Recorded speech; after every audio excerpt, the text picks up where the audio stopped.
Right, Foghorn Stringband playing live today, and that one featuring Reed Wilms on the vocals. You're coming at this more from like an old country, classic country kind of old Yeah, I angle, mean, I guess. grew up hearing my dad and uncles sing old country songs. Yeah, They had a band in their 20s, maybe, before I was born. right. And then they kept singing a few times a year when I was growing up. And Yeah. they just loved to harmony sing. So. Right. But then I got into old time music when I went to college, and I met some other players and started playing guitar with them. And Right. so I've been playing old time music for quite a while now, too. Yeah, and so you were when you were young, were you playing in a band then, like a family band? Did I No, read that? I didn't really. I played piano growing up. Had to play classical piano, Yeah. take lessons. It's good for you. Didn't like to practice. But then I started playing guitar at age maybe 19 or 20, something like that. I throw this to you or anyone in the band. I love the music y'all are playing, and it resonates with people. And I wonder your theories. Why is it that we like music that's older than like our parents and stuff like that?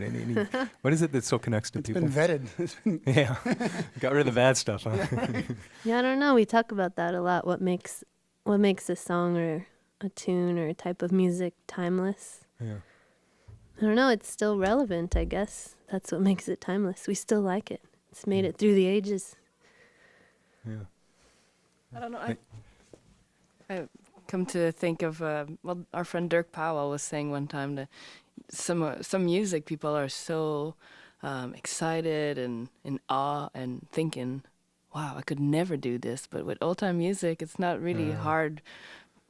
Chord progression. You can kind of back yourself playing the guitar, singing, and kind of thinking, wow, I could totally do that. And maybe that's what makes them a little more familiar and not as scary in difficulty level, maybe.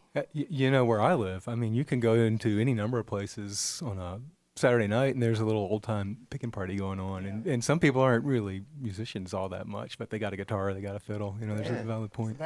It's real inclusive. It's real positive. It's party music, and you kind of, even if you don't know that much about it, you're invited to promenade on the dance floor, and you kind of feel this instant link to tradition. Something bigger than you. I think that is something that's a big part of it. Yeah, very regardless inclusive. of your background or anything. Inclusive music, yeah. You guys do a lot of dance stuff, contra stuff, or Squares, yeah. Okay, I'm sorry, square dance, and you also do concerts. Or what's the difference? How's that? How do you approach them? How are they different? Or is it all just? Oh, concerts just probably a lot more variety in repertoire, songs, country songs, fiddle tunes, Cajun tunes. But at the square dance, we'll just be playing pretty upbeat square dance fiddle tunes, Bringing it on, for huh? the caller, and a waltz here and there. Yeah. And I think the longest we played a dance one time was in like Lansing, Michigan, or something like that, for 47 minutes. I think it was timed or something. That was one tune, yeah. And we were so- burning our eyes into the square dance collar like every minute that went on. Like, stop this dance. Yeah, there was some people in the background that we kind of had this like giant band, and then like I look up at one point and the guy's getting a beer at the bar. Came back and like they're kind of rotating the rhythm Another section. beer. And then the caller turns around. He's like, I think I almost threw my fiddle down or something like that. And he's like, that wasn't too long, was it? Oh my gosh. In something like that, or in general, do you throw variations in as you're working through a tune, or is that part of the?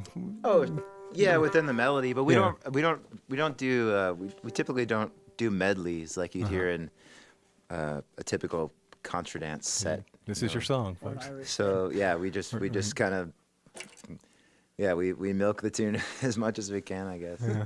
And So hope the event coming up on Saturday, is that right? Yeah, at Yeah. Appalachia, the Fiddlers Convention. What's going on there? Who's on board? Well, I think there's some contests, fiddle contests going on. There's Right. some workshops going on. There's some dances, I believe, and some concerts. And you won't be So- playing one song the entire time. That's right, yeah. Yeah. So The please, whole day. submit your ideas because it better be a good Make one. it a good We can play up to 785 tunes, but we're only going to play one. All right, Foghorn Stringband, live today in Studio V. Let me again throw those shows out tonight at the Great Eagle in Nashville. Do you know what time? I should have written it down. The but show starts at 8 o'clock. 8 o'clock. Bill and the Bells are going to be there with us. Okay. on there first, and then we'll go on second. Nice, So, very good. And then tomorrow night over in Knoxville at the Laurel Theater, and then coming back up to Boone. What time is that going on up in Boone? The Fiddlers Convention. Stuff's going on all day in Boone. I think it even starts today. Okay. But then tomorrow as well. But then there's stuff happening all day. You guys play at night or? Yep.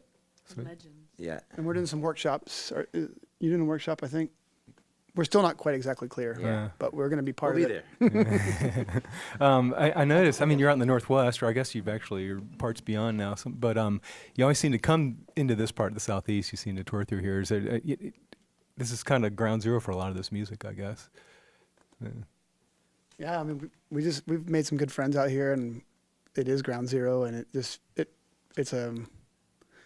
we come into Nashville. It's easy to fly into Nashville, and kind of a lot of times we'll go on a longer tour, and we'll be playing a lot of places around the Mid-Atlantic states, and this is a shorter trip for us, but kind of always need to get to Asheville. It's just a great town, and I guess that's what I'm saying. yeah, Knoxville too. I've got family in Knoxville, and my mom grew up there, and so that's nice to go. You grew up in the Northwest, though, is that right? I grew up in Washington State, yeah. But I learned how to walk at my grandma's house in Knoxville, so Okay, that's important. she saw me take my first steps.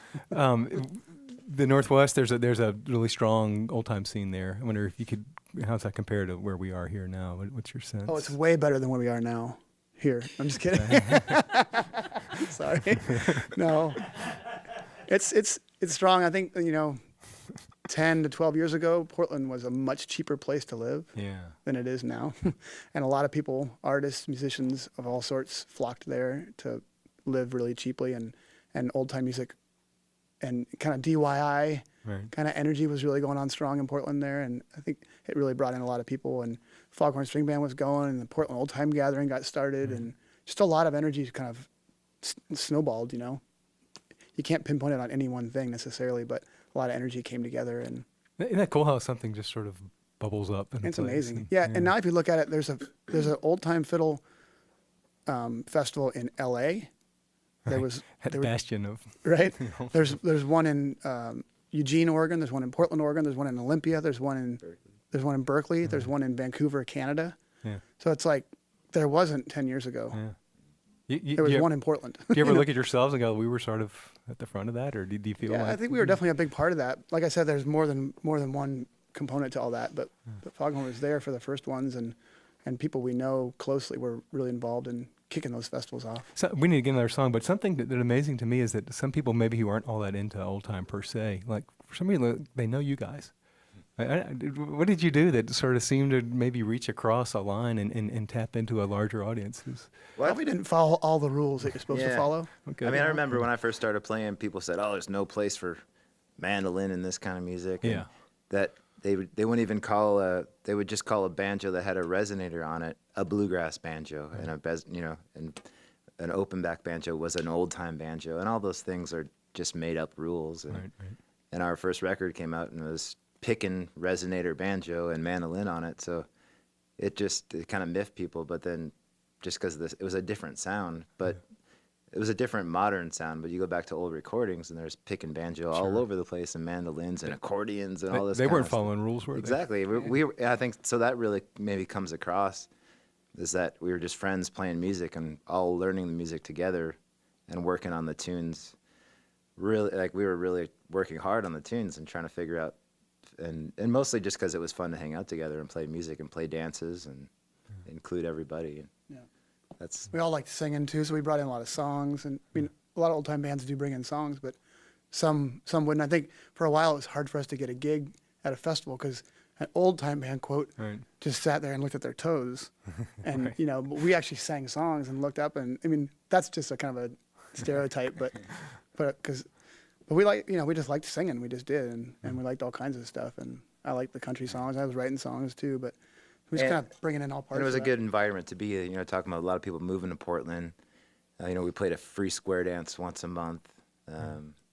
So that really just included everybody. The free part, I think, was a big part of it. Or we'd play a bar at a bar full of 25-year-olds, and they'd all be hopping up and down, but they didn't even know what they were listening to. I mean, they didn't know what it was really. They were just like, "This is exciting." They could be going to see a punk rock show, the same venue the next night. So it's like we were part of. We would hang out in these places. It wasn't. We liked to go and sit in a pub and play tunes. It was that kind of thing. So. Yeah. Awesome. So we are talking with the Foghorn String Band. Sammy's over there on the banjo now. Look like a resonator banjo too. It is, yeah. Dag on it it. is. Yeah, don't